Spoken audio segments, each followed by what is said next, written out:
Hello everyone, कैसे हो guys सारे। होप आप सब बढ़िया होंगे। मैं भी थोड़ी सी ठीक ठाक हूँ। आवाज़ मेरी भारी लग रही होगी क्योंकि ना मेरे को ना गला कल मैं बाहर निकली थी, वो भी आपको वीडियो में आगे देखने को मिलेगा। तो गला ना ठंडा पानी पी पी के ना इतना बैंड हो चुका है। तो इस वजह से, और अभी ना आजकल वैसे भी ना रोटी गर्मी में खाने का दिल नहीं करता, पानी पी पी के पेट भरते रहो। और शायद यही कारण है कि मेरे पास ना रोटियों के ऑर्डर भी आने बंद हो गए। तो वही मैंने किसी को बोला था, वो कहते रोटी यार लोग तुझे कहाँ से बनवाएंगे तेरे से, है ना। लोग पानी पी पी के तो गुजारा कर रहे हैं, रोटी खाने का किसी का दिल ही नहीं करता। तो इस वजह से, क्योंकि ना अभी आजकल खाने का ऑर्डर बिल्कुल भी नहीं आ रहा। मतलब कि बिल्कुल कह लो कि ख़त्म ही हो गया। कुछ मैंने बंद कर दिया खाली, लेकिन मैं खाली रोटी के ऑर्डर ले लेती थी, है ना, वो भी ख़त्म हो गए। तो आजकल ना मैं सच बताऊँ, मैं बहुत ज़्यादा ही परेशान हूँ कि मैं क्या करूँ। क्योंकि देखो बाकी सब चीज़ें तो ठीक है, लेकिन अपने खर्चों के लिए और काशवी के खर्चों के लिए ना मैं अब थोड़ी सी फिक्रमंद हूँ कि मैं क्या करूँ क्या ना करूँ। मुझे कुछ समझ में नहीं आ रहा। लोग तो ना यूट्यूब पर अपनी बातें रो रो के बोल देते हैं, चाहे कोई भी हो, XYZ, है ना, जो सिंगल मदर है या जो भी लोग वो परेशान है वो कर लेते हैं। पता नहीं, मैं ना यूट्यूब पे ना मैं रो के वीडियो नहीं बना सकती, मेरे से हो ही नहीं पाता। तो लोग तो कहते हैं कि ना सामने वाले को, जिसने आपको दुख दिया है, छोड़ा है, उसको हंसी खुशी रह के देख करके दिखाओ, है ना, जैसे तुम्हें फ़र्क ही नहीं पड़ता। अरे भाई, कैसे फ़र्क नहीं पड़ता। मेरे सिर में क्या क्या जिम्मेदारियां हैं, अब तो सारी दुनिया जानती है, बहुत लोग जानते हैं, है ना। मेरे अपने भी गैर भी, यूट्यूब पर भी सब जानते हैं। तो ऐसे कैसा हो सकता है कि मैं इतनी खुश रह सकती हूँ। ठीक है, हाँ, मैं तसल्ली ये कर लेती हूँ कि चल ठीक है यार, कोई बात नहीं। मैं वाईटी पे कभी भी रो के नहीं आती। ये तो कभी वीडियो डाल दी तो मैं, मतलब कि वो भी ना मुझे अच्छा नहीं लगता, मैं आपको सच बताऊँ, कि रो रा के वीडियो डालना। और ये तो है नहीं कि मैं रोती नहीं होंगी, कोई रात मेरी ऐसे नहीं बीतती जिस रात मैं परेशान ना हूँ कि कैसे करना है कैसे करना है, काशवी की फ़ीस कैसे देनी है, ठीक है, काशवी के खर्चे कैसे निकालने हैं। यार बच्चे के साथ आप सबको पता है, फ़ीस हो गई, खाना पीना हो गया, खर्चे हो गए, बच्चे को बाहर लेके जाओ तो उसके भी कितने हो जाते हैं ना, बच्चे की डिमांड, बच्चे को तो ना पता है क्या है क्या नहीं। और अपने भी हो गए। चलो अपने तो चलो जैसे तैसे मेरे पास कपड़े हैं, मैंने पहले के सब कपड़े लेके रखे हुए हैं ना। और मैं हमेशा कपड़े जब भी लेती हूँ ना तो मैं बढ़िया ही लेती हूँ, ताकि ना उनको ना मैं 4-5 साल खींच सकूँ। और ये घर में जितनी आप मुझे टी शर्टों में देखती हो ना, ये सारी टी शर्टें होती है पिंकी की।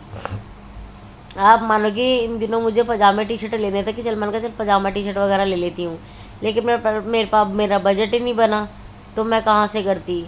तो इस वजह से चल घर पे तो मेरा गुजारा हो जाता पिंकी के कपड़ों से, और बाहर के लिए है, लेकिन अब बच्चे के लिए तो आना जाना करना सब कुछ चाहिए ना, तो होता ही है। तो भाई मुझे तो समझ में नहीं आती कि ना, पता नहीं। अब जैसे काशी है, अभी आपने देखा जब मैं इसको छाती से लगाती हूँ ना, या आप लोग भी अपने बच्चे को छाती से लगाते हो, कितना सुकून मिलता है यार। मैं जब भी परेशान होती हूँ ना ज़्यादा, तो या मेरे को रोते हुए देख लेती है काशवी है, तो आती है ना अपने आप जब भी पाएगी मुझे प्यार करेगी, तो बहुत मतलब कि सुकून मिलता है। मैं तो हैरान हूँ यार, एक इंसान बाप बनने के बाद भी इस सुख से वंचित है। मतलब कि बहुत आदमी ऐसे हैं, खाली मेरा अकेला पति नहीं है, बहुत आदमी ऐसे, जैसे पता नहीं बच्चे कैसे छोड़ देते हैं, कैसे बच्चों से लगाव नहीं पड़ता। मेरे पति को तो चलिए है कि बेटी पैदा हो गई, देखो अव्वल तो वो बच्चे के हक में नहीं था। मैं सच बताऊं, उसने मेरा पहले भी, जब मेरी नई नई शादी हुई थी ना, तो 2-2.5 महीने बाद मैं प्रेग्नेंट हो गई थी, तो इसने मेरा को वो भी दवाई खिला के, ठीक है, मैंने, मेरी भी मर्जी थी उसमें खाने में, क्योंकि इसने मुझे ना पूरा प्रेशराइज कर रखा था कि मैं बच्चा नहीं पाल सकता। सोचो 37 साल की उम्र में वो शादी कर रहा है, 37 साल का वो, 35 साल की मैं, और एक आदमी ये बोले अपनी पत्नी को कि बच्चा अवॉर्ड कर दो, मैं बच्चा नहीं पाल सकता, तो मैं क्या, तो क्या करेगा कोई इंसान। मुझे भी था, मैं कहा ठीक है, जब तू पाल ही नहीं सकता, मैं थोड़ा मजदूरियाँ कर करके बच्चा पालूंगी, है ना। और इन दिनों तो मेरी मम्मी भी थी, तो मैं इसके साथ किराए के घर पे ही रह रही थी। तो ये था। अभी भी जब चल मेरी मम्मी के बाद चांस की बात है कि चल मैं प्रेग्नेंट हुई, है ना, तो तब भी प्रेग्नेंट हुई, तब भी इसने बोला, कहता कि एक काम कर, इसका ना इसको हटा दे, हम ना बेटा गोद ले लेंगे। मतलब कि इसको ना बेटे की हिरक तो ऐसी है जैसे ये ना अपने ख़ानदान का बड़ा होनहार बेटा है ना। सोचो यार, मतलब कि तू सेवादार आदमी और तूने मुझे बेटी पैदा करने की भी सज़ा दे दी। तो ये चीज़ थी। यहाँ पे ना मैं तैयार हो रही थी, जो मैंने रो के वीडियो डाली थी ना सुबह, तो ना मेरी फ्रेंड का कॉल आया, कहती यार तू रो के ना परेशान मत हुआ कर, देखो बहुत लोग ऐसे हैं जो दोस्त हैं जो फ़िक्र भी करते हैं, तो कहती चल तू परेशान मत हो, मैं आती हूँ और अपन लोग ना मॉल वगैरह चलते हैं। एक मिनट पिंकी को टॉयलेट से निकाल के ले आऊँ। चल कोई बात नहीं, मैं आ रही हूँ, घूमने चलते हैं। हालांकि आप मानोगे मेरा ना बिल्कुल कहीं जाने का दिल नहीं था, अब ना कहीं निकलने का दिल नहीं करता। और आपने एक चीज़ अगर नोटिस करी हो तो मैंने ना बहुत टाइम से मांग भरने भी छोड़ दी है। पहले मैं मांग भरती थी, मुझे शौक था कि हाँ यार कोई बात नहीं, निक्की साथ नहीं रह रहा ना, कोई बात नहीं, आज नहीं तो कल कभी सुधर जाएगा, तो चल कोई बात नहीं। मेरा मांग तो मेरे माथे का श्रृंगार है ना। लेकिन फिर वही बात हो जाती है कि क्या बंदा क्या करे। मैं और हालांकि मैं सच बताऊँ, मैं उसके लिए नहीं भरती थी, ठीक है, क्योंकि भरा पति मेरा वही है, मांग उसी के नाम की है।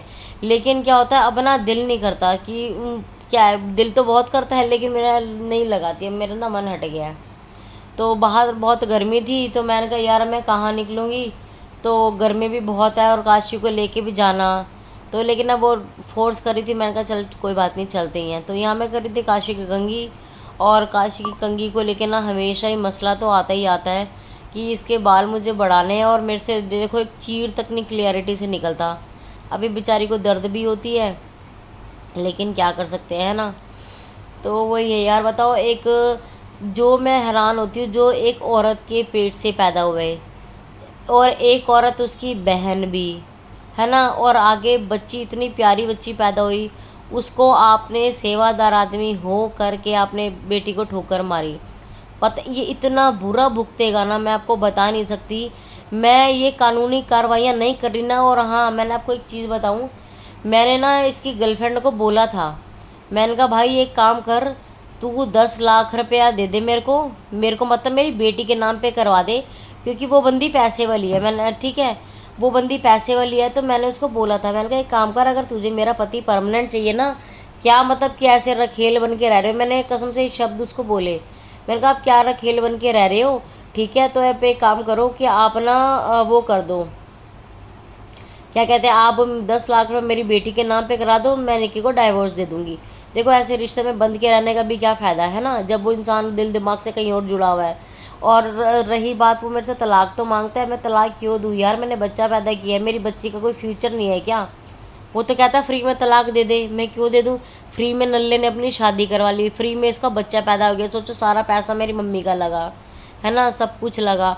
अब यार कम से कम मैं तलाक क्यों फ्री में दे दूँ, ठीक है, बंदा बंदा रहे, कोई बात नहीं, जो होगा देखा जाएगा। तो यहाँ पे ना हम आ गए थे क्रॉस रिवर मॉल मैगडी में। तो यहाँ पे काशी ने तो पता है क्या हुआ, बर्गर, मैंने 2 बर्गर बल्कि इसके लिए लिए। तो मेरी फ्रेंड का तो खैर फास्ट था, उसने कुछ खाया नहीं, मैंने उसको इतना डांटा, मैं कहा तू बड़ी पागल है, अगर तेरा किसी चीज़ का फास्ट था भी तो कम से कम तू ना आती, है ना, तू तू ना आती, आई भी और कुछ खा भी नहीं रही, तो बता क्या फ़ायदा। तो काशी ने ना खाली कोल्ड ड्रिंक तो सारी पी गई, मतलब कि इसके चक्कर में ना मुझे भी कोल्ड ड्रिंक फटाफट पीनी पड़ी। तो बर्गर मैं इसके चक्कर में दूसरा लेकर आई थी, तो इसने तो मतलब कि खाया ही नहीं बर्गर, वो बर्गर भी पता मुझे 2 बर्गर खाने पड़ गए। अब होता है यार, बच्चे को तो बाहर निकालना ही है ना। मैंने पता कल काशी को काजल भी लगाया था, इसका काजल ही फैल गया।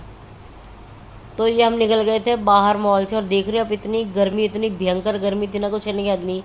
मैंने कहा भाई अगर मेरी लड़की बीमार पड़ेगी ना तो बड़ी दिक्कत हो जाएगी। ये ना मैं रिक्शे वाले से पूछ रही थी कि भैया चलना है, और आप मानोगे हमने क्रॉस रिवर मॉल से लेकर के निर्माण विहार तक जाना था, भाई कोई भी रिक्शे वाला 100 रुपये से कम ले नहीं रहा था, सब 100 रुपये 100 रुपये 100 रुपये। और मैं बताऊँ, मैं V3S मॉल जाऊँ और मैं ये ना करूँ, ऐसा हो ही नहीं सकता कभी भी। 100 रुपये लगा के 10 मिनट में इतनी बढ़िया मसाज, मतलब कि ना मज़ा ही आ जाता, थकावट उतर जाती है, बहुत बढ़िया, है ना। वैसे तो मालिश वालिश करवाओ तब भी तो यार इतने ही पैसे लगते हैं, तो अपने को भी थोड़ा सा ना पैसा अपने ऊपर लगाना चाहिए। ये मैंने बात बहुत पहले भी बहुत बार बोली है। तो गाइस, जिसने भी यहाँ तक वीडियो देखी है, thank you so much. Please मेरे चैनल को सब्सक्राइब कर लेना, आप सबके सपोर्ट की बहुत ज़्यादा ज़रूरत है ना। तो वही चीज़ है यार, अपने को भी टाइम देना चाहिए, और इतनी टेंशनों के बीच में ना थोड़ा सा चेंज, थोड़ा सा माइंड फ्रेश करना ना बहुत ज़्यादा ज़रूरी है। पर पता है, वरना ना अपन जी नहीं पाएंगे। हर टाइम दुखड़े रोते रहना, भगवान को कोसते रहना, देखो ये मेरा काम तो नहीं है। मैं तो पल पल भगवान का शुक्राना करती हूँ कि बहुत चीज़ों, बहुत औरतों को देख के ना मैं कहती हूँ मैं बहुत ज़्यादा सुखी हूँ। हाँ ठीक है, पति की वजह से नहीं है वो सुख, क्यों? क्योंकि देखो एक मात्र 10-15 हज़ार रुपये के लिए उसने अपनी गृहस्थी ख़राब कर रखी है। आप देखो, वैसे तो मैं एक अगली वीडियो जो बनाऊंगी ना, वो आपको बहुत सारे चीज़ें हैं जो मैं आपको दिखाऊंगी, पुराने फ़ोन से मैंने निकाली हैं, है ना, तो मैं आपको दिखाऊंगी और उसमें फिर आपको सारी बातें बताऊंगी कि क्या एक चंद रुपयों के लिए आपने अपना गृहस्थी ख़राब कर दी। यही आप अपनी बाहर गर्लफ्रेंड को घुमा रहे हो, फिरा रहे हो, सफ़र पे लेके जा रहे हो, यही पैसा बीवी पे लगाया होता ना, तो भाई आज सुख की बैठ के खा रहा होता। देखो ये भटकाव कभी औरत के लिए या आदमी के लिए ना सुख तो होता ही नहीं, भले ही वो मर्द है, रोटी से तो मोहताज है, भले ही वो मर्द है, इधर उधर अपने भीख मांग के चीज़ें दिलवानी पड़ती है ना, पैसा खर्च करना पड़ता है ना, लेकिन ये जो नल्ले आदमी होते हैं ना, ये बीवी को इज्जत से देके इनको खाना नहीं आता, ठीक है ना। लेकिन क्या कर सकते हैं, कोई नहीं, भगवान बैठा है और ऐसी लाठी मारेगा ना, उसकी आवाज़ भी होगी और गूंजेगी भी और इसको महसूस भी होगी। परमेश्वर सब देख रहा है, सब। कोई बात नहीं, मेरी बच्ची के साथ मेरा जो जीवन है वो मैं बिता ही लूँगी, बिता ही रही हूँ, है ना। हो जाएगा, टाइम तो निकल ही जाएगा। कौन किसकी घड़ी रुकी है, किसका टाइम रुका है बताओ। सबके बिना सबके काम हो जाते हैं, लेकिन चीज़ें याद रह जाती हैं बस। Thank you guys, bye, take care, मिलते हैं नेक्स्ट वीडियो में।